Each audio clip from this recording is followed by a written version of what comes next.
नमस्कार, आप देख रहे हैं एसआर अशोकनगर और मैं हूं आपके साथ हितेंद्र भदौलिया। आप हमारे YouTube चैनल एसआर अशोकनगर को देखने के लिए इसे सब्सक्राइब कर सकते हैं और इस पर आने वाली वीडियो को अगर आप जल्द देखना चाहते हैं तो इसके बेल आइकॉन को भी प्रेस कर लीजिए। अशोकनगर शहर यूं तो कला एवं संस्कृति के क्षेत्र में सदा से उर्वरक भूमि के रूप में जाना जाता रहा है। कई प्रतिभाशाली कलाकारों के बीच एक ऐसा चित्रकार इस समय शहर में है जिसे चित्रकारी की दुनिया में एक नई धारा विकसित करने के रूप में जाना जाता है। इस धारा को या इस आयाम को कविता पोस्टर के तौर पर जाना जाता है। करीब 3 दशक की एक निष्ठ साधना एवं रंग धर्मिता के प्रति उनके समर्पण ने उन्हें कविता पोस्टर के जनक के रूप में देश भर में प्रसिद्ध कर दिया है। ये नाम है पंकज दीक्षित का। पंकज दीक्षित आज देश के शीर्ष कलाकारों में जो चित्रकारी के लिए काम करते हैं उनमें जाने जाते हैं। न केवल जाने जाते हैं बल्कि देश भर में कविता पोस्टर पर काम करने वाले लोग उन्हें फॉलो भी करते हैं। आज भी पंकज दीक्षित प्रतिदिन काम करते हैं। आधुनिक चित्रकारी में अमूर्त चित्र बनाने में उनका कोई सानी नहीं है। वर्ष 1989 से रंगों पर किए गए उनके प्रयोगों ने एक विशाल श्रृंखला आज बना दी है जो किसी भी एक कलाकार के लिए पूरे जीवन में कर पाना असंभव सा लगता है। अगर आंकड़ों के लिहाज से बात करें तो इनकी कलाधर्मिता को बेहतर तरीके से समझा सकता है। 35 वर्ष में अब तक करीब 10,000 से अधिक रेखांकन, कविता पोस्टर एवं कोलाज बनाए हैं। लगभग 2,000 से ज़्यादा देश के प्रमुख समाचार पत्र पत्रिकाओं में उनको प्रकाशित किया जा चुका है। अशोकनगर जैसे छोटे से शहर के इस बड़े कलाकार की दिल्ली, मुंबई, कलकत्ता, चंडीगढ़, पटना, प्रयागराज, कुशीनगर, उदयपुर, जयपुर, नागपुर, मंडी, भोपाल, इंदौर, ग्वालियर, भिलाई, लखनऊ, देहरादून सहित देश के करीब 200 से अधिक स्थानों पर यह पुस्तक एवं प्रदर्शनियाँ लगाई जा चुकी हैं। इतना बड़ा कलाकर्म करने वाले इस साधक की एक बात जिन्हें सितारा हैसियत से भी ऊपर का दर्जा देती है वह यह है कि आज तक अपने कला धर्म से इन्होंने कोई आर्थिक लाभ नहीं लिया और चित्रकारी की दुनिया में यही बात इन्हें अद्भुत एवं अद्वितीय बना देती है। इस कला धर्म पर उनका कैसा काम है और क्या करते हैं खुद उन्हीं की जबानी सुनते हैं। एक और बड़ी बात कि न केवल कलाकार चित्रकारी के हैं बल्कि नाट्य कर्म में भी यह समर्पण के साथ काम करते हैं। खुद ही सुनिए आखिर पंकज दीक्षित हैं क्या। नमस्कार, आप देख रहे हैं एसआर अशोकनगर जो अशोकनगर का सबसे बड़ा सोशल मीडिया प्लेटफॉर्म है और मैं हूं आपके साथ हितेंद्र भदौलिया। प्रत्येक रविवार को मैं अशोकनगर के सितारे करके आपके बीच में कुछ ना कुछ ऐसा लेके आता हूं जो कुछ लोगों से जुड़ा होता है, कुछ संस्थाओं से या कुछ ऐसी चीज़ों से जो सितारों की हैसियत में होती हैं। कुछ ऐसे लोग होते हैं जिन्होंने बहुत उपलब्धियाँ हासिल की हैं या जिनके संकल्पों ने समाज को बहुत कुछ दिया है। आज कला और रंग कर्म से जुड़ा एक बहुत बड़ा हस्ताक्षर मेरे साथ में है। अशोकनगर के जन्मे या अशोकनगर की जो है माटी से निकले इस व्यक्ति को पूरे भारत में एक नई विधा का जन्म करने के लिए जाना जाता है।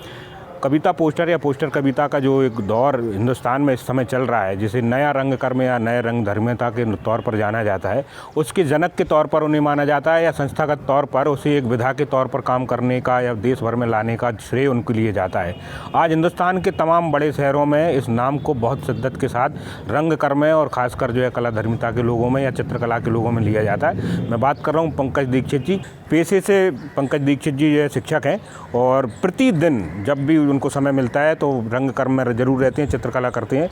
तो पंकज भाई साहब, पहले तो आपको बहुत सारी शुभकामनाएं और बधाई कि आप अशोकनगर शहर में एक ऐसे व्यक्ति हैं जिनको कला के क्षेत्र में एक नई धारा विकसित करने का श्रेय दिया जाता है जी। तो पहले हम आपसे ये जानना चाहेंगे कि ये होता क्या है कविता पोस्टर और इसकी शुरुआत कैसे हुई। मैं ये स्पष्ट करूंगा कि कविता पोस्टर मेरे से पहले भी थोड़े बन रहे थे और जो साहित्यिक कार्यक्रम गोष्ठियाँ वगैरह होती थी तो उनमें ऐसा माना जाता था कि कविता पर गोष्ठी है तो कुछ दीवारों पर कविता लिख के लगा दी जाए और लोग आएंगे, थोड़ी कविता पढ़ेंगे, एक माहौल बनेगा। तो जब अशोकनगर में प्रगतिशील लेखक संघ की स्थापना हो रही थी 88-89 के बीच की बात है, तो ये बात मैं और मुकेश भोजले तो उस समय थोड़े शौकिया चित्र बनाते थे। तो ये बात हमारे जो उस समय के समकालीन लेखक कुमार मुज्जी वगैरह, पवित्र लालपुरिया जी वगैरह गुना से आए थे, तो उन्होंने हमसे कहा कि क्या इस कार्यक्रम के लिए तुम कुछ पोस्टर बना सकते हो। तो ये हम दोनों के लिए बहुत बिल्कुल नई बात थी। अनिल दुबे भी थे, लेकिन उन्होंने थोड़ा सा कहा नहीं, अब तुम चित्र बनाते हो तो साथ में कविता भी लिखी जा सकती है। और जब उन्होंने कहा कि पूरी ड्राइंग शीट पे बनाना है तो ये भी हमें उस समय आकार बहुत बड़ा लगा था कि मतलब ये क्या होगा। लेकिन चूँकि अपने बीच के सब लोग थे, ऐसा कोई वो नहीं था, तो हम 2-3 लोगों ने बनाना शुरू किए उस समय। और जो पहली पोस्टर प्रदर्शनी हमने यहाँ अशोकनगर में स्टेशन रोड पर वर्धमान धर्मशाला के हॉल में लगाई तो वो प्रदर्शनी बहुत पसंद की गई और इससे हमारा थोड़ा उत्साहवर्धन भी हुआ। पुन्नी सिंह जी ने उस समय उद्घाटन किया था। और फिर मैं आपको बताऊं कि तुरंत ही एक कार्यक्रम दोबारा दोबारा हुआ और उसके लिए हमने फिर से नए पोस्टर बनाए। और उस समय देश के बहुत बड़े चित्रकार नागपुर से भाऊ समर्थ जी आए। जी भाऊ समर्थ जी आए तो हमारे लिए जो एक मतलब बड़ी चौंकाने की स्थिति थी कि भाऊ समर्थ जी हमारे बीच में हैं। हमने उन्हें सुन रखा था और उस समय उनके रेखांकन देश की हर मैगजीन में देखने को मिलते थे और वो एक बड़ा नाम थे। तो जब उन्होंने पोस्टर देखकर कहा, जबकि वो बहुत वरिष्ठ थे, कि इस तरह का पोस्टर का काम तो हम यहीं देख रहे हैं, तो मतलब हमें समझिए तो उस दिन से ये माना लगा कि कविता पोस्टर एक जो है अलग से धारा चित्रकला में आ गई। तो उन्होंने कहा बनते रहे, लेकिन इस तरह से इतने व्यापक स्तर पे कि यहाँ 60 पोस्टर लगे हुए हैं और बहुत मेहनत से बहुत कई मतलब फिर इसको एक जॉब के तौर पे या इसको एक नई विधा के तौर पे आप लोगों ने शुरुआत हाँ, तो हमने ये माना कि हमने इसको फैलाया, हमने इसको एक बड़े स्तर पे किया और एक ज़रूरत की तरह बना दिया कि कार्यक्रम में अगर कविता पोस्टर नहीं है तो थोड़ा सा ये और बताएं, कविता पोस्टर होती हैं तो इनमें किस तरह की कविताओं का चयन किया जाता है? मतलब एक कार्यक्रम विशेष के लिए होता है या रूटीन के लिए भी अब होने लगा ये? नहीं, अब जो आज की स्थिति है, जब से सोशल मीडिया वगैरह शुरू हुआ है और प्लेटफॉर्म बड़े मिलने लगे हैं, तो अब तो एक सामान्य स्थिति में भी काम शुरू हो गया। आप देख रहे होंगे लोग अब छोटे छोटे कोटेशन पे भी कि 2 लाइनें ले लीं तो वो भी पोस्टर ही माने जाएंगे। तो उन्होंने प्रेमचंद की किसी कविता की 1 लाइन ले ली, या इस तरह के जो अब आने लगे हैं, आप देखते हैं गुड मॉर्निंग और गुड नाइट के भी अब जो वो पोस्टर ही हैं एक तरह से, उनने उसमें 2 लाइनें लिखी।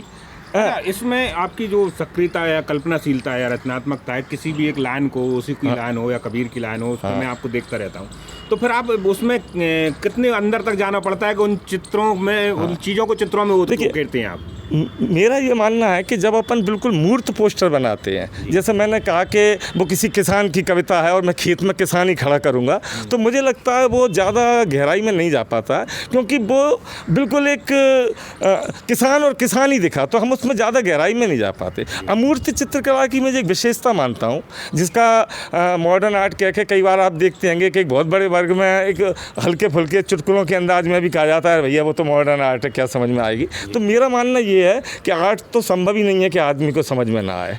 मेरा मानना है कि उसको थोड़ा ठहरना होगा, उसे देखना होगा, समय देना होगा। अभी कुछ दिन पहले आपने भवानी दादा की एक जो उस पे लिखा था, तो उस कविता को और उस पोस्टर को कैसे जो आपने तो मैं हरदम ये देखता हूँ कि जो कविता की जिस तरह की पंक्तियाँ, बिल्कुल उस तरह का चित्र तो बनाना मैं अपने हिसाब से नहीं मानता। मुझे लगता है कि उसका एक भाव आना चाहिए। अगर उसमें मायूसी है तो हमारे चित्र में वो वाला जो लाइन लिखी है वो उसमें झलकनी चाहिए। अगर वो उत्साह है तो फिर वो कलर में, अकेले कलर से भी उत्साह आ सकता है। मतलब देखने का नजरिया। तो जैसे एक दर्शक या श्रोता रचनाकार या चित्रकार से अपेक्षा रखता है, तो मेरा मानना है कि एक चित्रकार या रचनाकार उससे भी अपेक्षा रखता है दर्शक।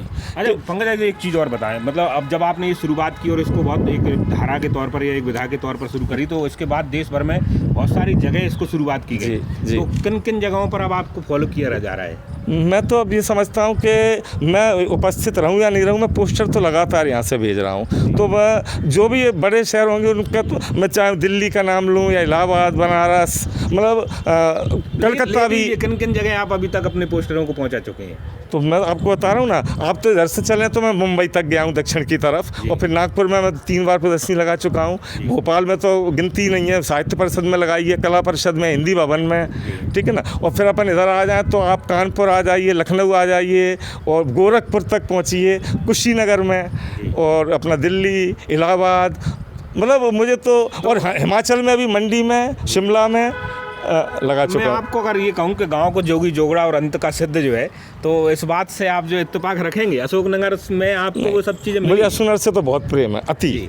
अगर कोई, मैं आज भी अपने लोगों से कहता हूँ कि मैं अगर कोई काम अशोकनगर से बाहर रह के अब नहीं कर पाऊंगा, मुझे यहाँ की भी शक्ति रहती है। इस मिट्टी से आपका प्रेम इतना है? हाँ, मगर जिस लेवल का आपको मान सम्मान दुनिया भर या देश भर में मिल रहा है, कभी लगा कि अशोकनगर में उस? मुझे तो लगता है मैं यहाँ हूँ इसीलिए कर पा रहा हूँ, ऐसा मुझे तो बिल्कुल ये लगता है, और अशोकनगर का योगदान मानता हूँ। मैं आपको एक थोड़ा सा बता सकता हूँ क्या, कि जब मैं अशोकनगर में आया था ना, तब इतना इन चीज़ों से नहीं जुड़ा था। अशोकनगर का मैं इस मामले में बहुत सम्मान से कहता हूँ कि यहाँ पे उन दिनों नगर पालिका 7 दिन का कार्यक्रम कराती थी जनता दरबार मंच पे। गणतंत्र दिवस के समय उधम सिंह जी शायद उस समय नगर पालिका में हुआ करते थे, और जनता दरबार मंच जो गढ़ी में बाकायदा बहुत सुंदर था, और 7 दिन लगातार आप कार्यक्रम चलता था लगातार। तो वो कार्यक्रम मतलब मुझे लगता है कि इस अशोकनगर के लिए कई लोगों के लिए प्रेरणा का कारण बने। मुझे अच्छे से याद है कि उस जनता दरबार मंच के लिए लोग जैसे रामलीला में पहले से पहुंच के जगह घेरते थे ना, उस तरह का माहौल था कि जगह नहीं मिलेगी, और 7 दिन चलता था, पूरा पैक कर देते। तो वो इतना सम्मोहन पैदा होता था कि ये मैं भी क्या, उसमें चित्रकला भी होती थी, उसमें नाटक होते थे, डिबेट होती थी लगा। आपने अब तो शायद वो रजनी कृष्ण गोपाल जी थे, उन्होंने बड़ा अच्छा बोलते थे, वो बैंक में के जी शर्मा जी कहते थे। तो वो और भी बहुत सारे लोग, और एक अपने आज़ाद अग्रवाल उन दिनों जो भाई साहब थे वो नाटक करते थे उन दिनों। तो वो जनता दरबार मंच पर उनका एक नाटक फिक्स रहता था कि वो आ रहे हैं, तो वो जैसा वो ग्लैमर, चलिए वो सब चीज़ें चलती रहती, तो उसमें आप भी हैं। तो आपके साथ में और सब बहुत सारे लोगों ने उस समय शुरुआत की थी। तो ये आगे कितनी बड़ी, और अब क्या संभावना है? तो मैं यही सब कह रहा हूँ कि अशोकनगर की ये एक देन है कि यहाँ एक ऐसा माहौल मिला। यहाँ की रामलीला भी अपने आप में, तो मतलब यहाँ का एक जैन समाज के भी नाटक लगातार इस तरह के रहते थे, उनका उसमें तो गहराई में नहीं जाऊँगा, लेकिन एक माहौल बनता था यहाँ, और अशोकनगर इस मामले में मैं संपन्न मानता हूँ। अच्छा, इसके अलावा अब आपकी जो चित्रकला है, एक तो पोस्टर कविता के अलावा कुछ और दूसरी चीज़ों को कोलाज को लेकर आप जो काम करते हैं, इसके अलावा जो मॉडर्न आर्ट भी है, तो ये दोनों का भी कुछ मतलब हिसाब अलग रहता है? नहीं, देखिए कला में अगर आप कला में गहराई में जाएंगे तो आपको प्रयोग करने की स्थिति आती है, मतलब आपको जो लगेगा कुछ और प्रयोग हो, और कला में जितनी मौलिकता होगी मुझे लगता है उतनी आपको ज़्यादा आनंद आएगा, और वो आपकी पहचान भी बनाएगा और लोगों को भी एक नई चीज़ मिलेगी। तो जो प्रयोग के चलते अपन को लगता है कि क्या इससे नहीं हो सकता, अपन कागज़ के टुकड़ों से भी तो कई लोगों ने तो और तरह की चीज़ें भी ली हैं, मिट्टी भी ले ली, रेत भी ले लिया, कपड़े ले लिए, तो प्रयोग कला में प्रयोग तो चाहिए। अच्छा, एक चीज़ और बताइए, अब जितना चूँकि मैं रंगमंच या कला से जुड़ा विद्यार्थी होने के नाते मैं समझता हूँ कि जो चीज़ आपने की है आज से 20, 25, 50 वर्ष के बाद में ये बहुत बड़ा एक आयाम होने वाला है हिंदुस्तान का, तब आप अपने आप में एक बहुत बड़ी चीज़ होंगी। मगर आज जिस नाम से हम पंकज दीक्षित को जानते हैं, क्या आप अपनी चीज़ों से संतुष्ट हैं? देखो, कलाकार एकदम से ये तो नहीं कह सकता कि मैंने सब कर लिया। कोई भी कलाकार अगर कहता है या रचनाकार, तो मुझे लगता है वो थोड़ा ज़्यादा जल्दी में है। मुझे लगता है इसका कुछ वो नहीं कह सकते कि हम कर चुके। अच्छा, एक पुरस्कारों को लेकर बड़ा आपका अटपटा सा जो है बेमनसा टाइप का है, उनसे मुझे पुरस्कार से नहीं, मुझे इससे कोई आपत्ति नहीं है कि कोई अच्छे आदमी को पुरस्कृत किया गया। मैं अपनी व्यक्तिगत बात कर रहा हूँ कि मतलब मुझे पुरस्कार या सम्मान में थोड़ा ये लगता है कि मैं कुछ हट रहा हूँ अपने लोगों से, कुछ विशेष हो रहा हूँ, और वो चीज़ मुझे बेचैन करती। मुझे लगता है नहीं जी ऐसे। चलिए, तो अब ये बताइए, चूंकि मैं अशोकनगर के सितारे में ऐसे लोगों को लेके आता हूँ जिन्होंने अपने दम पे और अपनी क्षमता से कुछ किया हो।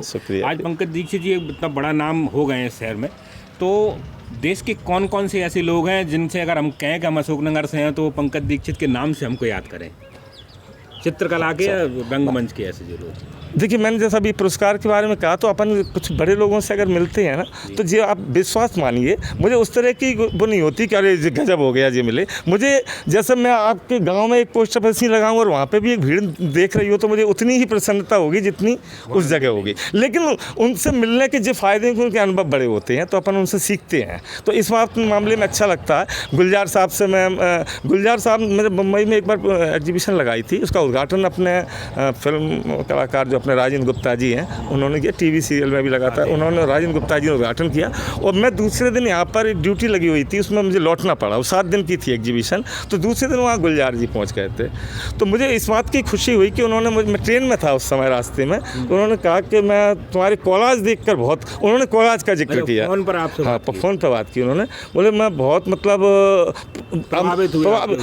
अद्भुत कोलाज है, उन्होंने फ़ोन किया उन्होंने, और मैं यहीं एग्जीबिशन में खड़ा हूँ अभी। तो मैंने कहा बहुत अच्छा लगा। मैंने कहा फिर उसके बाद एक और प्रदर्शनी वहाँ पे बिंदल जी हैंगे वो बॉम्बे में, तो उन्होंने एक प्रदर्शनी मेरे पोस्टर की लगाई, उन्होंने बनवाए थे मुझसे, उन्होंने तो उसमें भी गुलजार जी पहुँचे। उसके बाद उन्होंने मुझे एक मतलब सेट भेजा जिसमें पेन था, डायरी थी, एक उनकी पुस्तक थी जो उन्होंने भेजा, मुझे बहुत अच्छा लगा। अगर आज देखा जाए मतलब सभी तरह की चित्रकला में भी अलग अलग जो है विधाएं लोगों ने कर ली, जैसे मुकेश जी करते हैं, आप करते हैं, तो हिंदुस्तान में आप किन को मानते हैं जो बहुत बड़े नाम हो और जिनके पास आपकी विधा की भी जो है जानकारी हो? नहीं अपने देश इस मामले में तो संपन्न है साहब, कला के क्षेत्र में किसी भी क्षेत्र में अपन जाएँ तो कहीं भी मतलब अपन को मायूसी नहीं होगी। चित्रकला में तो अपना जो काम देश का है वो बहुत बड़ा नाम है।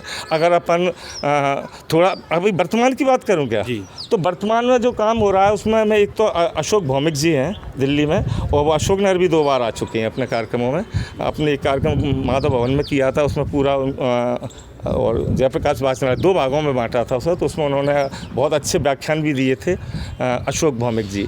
इसके अलावा जतिन दास जी हैंगे, ठीक है ना, वो मुझे मेरी पसंद में आते हैं, मतलब बहुत अच्छे चित्रकार हैं जतिन दास। और अपन और अगर बात करें तो सतीश गुजराल साहब के चित्र बहुत पसंद किए जाते हैं और बहुत जो है। और लेकिन अगर अपन पूरा हिसाब देखें तो अमृता शेरगिल हमें चौंकाती हैं। आप तो रवीन्द्रनाथ टैगोर के, आपको मैं एक थोड़ी सी बात बताऊं कि जब 40 से पहले का जो दौर था अपनी चित्रकला का, बहुत अच्छे चित्र बनते थे, मूर्त चित्र बनते थे, लेकिन आप अगर ध्यान दें तो वो राजा महाराजा या तीज त्योहारों से जो जुड़े जो चित्रण कथाएं होती थी उन पर वो चित्र धार्मिक संवाद होते। तो इस जड़ता को अगर किसी ने तोड़ा, जो 40 के बाद दौर शुरू हुआ, तो उसमें रवीन्द्रनाथ टैगोर और अमृता शेरगिल को अपन को बहुत मतलब बहुत। अच्छा, मैं इस वजह से ये सब पूछ रहा था, जो आपने भौमिक जी है उनके नाम बताए, तो ये सब पंकज दीक्षित से वाबस्ता है? अरे तो यहाँ आ चुके हैं, खूब घर पे बैठे हैं साथ में। देखिए, तो मैं ये जो अपने दर्शकों को बताना चाह रहा था, मैं यही कह रहा था कि जिस विधा से ये पंकज जी अशोकनगर में है, हिंदुस्तान के जो सर्वोच्च प्रतिमान है उनके बिल्कुल निकट के लोगों में से हैं, और ये हमारी बहुत बड़ी उपलब्धि है कि इतना बड़ा व्यक्ति अशोकनगर में है और हमारे बीच में अशोकनगर के सितारे की हैसियत से आज इसी में है। इनके साथ अलग अलग विषयों पर फिर आते रहेंगे। आज के लिए इतना ही, नमस्कार।